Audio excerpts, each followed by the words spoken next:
చూడటానికి చాలా టెంప్టింగ్‌గా ఉంది. ఏ మాక్టైలో అనుకుంటున్నారా? హెల్తీ అండ్ టేస్టీ శంకుపూలతో మాక్టైల్ అండి.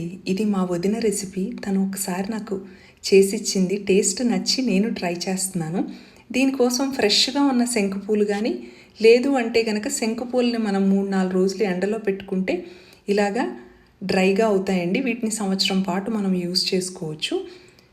మరుగుతున్న నీళ్ళల్లో ఈ శంకుపూలను వేసుకుని ఒక 5 మినిట్స్ మనం బాయిల్ చేసుకోవాలి. తర్వాత వడకట్టుకున్న ఈ వాటర్ని ఐస్ క్యూబ్ ట్రేలల్లో వేసుకుని స్టోర్ చేసుకుంటే మనకి ఎప్పుడు కావాలి అనుకుంటే అప్పుడు మాక్టైల్ రెడీ చేసుకోవచ్చు. ఒక 3-4 ఐస్ క్యూబ్స్ తీసుకుని అందులోకి బాజిల్ సీడ్స్ అలాగే కొంచెం షుగర్ పౌడర్ వేస్తున్నానండి. మీకు కావాలి అనుకుంటే తేనె వేసుకోండి. వేశాక ఫ్రెష్గా సోడా మిక్స్ చేసుకుంటే మన healthy and tasty mocktail ready అండి.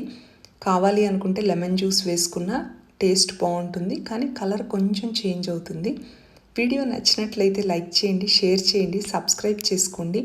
రెసిపీ ట్రై చేస్తే ఎలా వచ్చిందో కామెంట్ చేయండి. Thank you.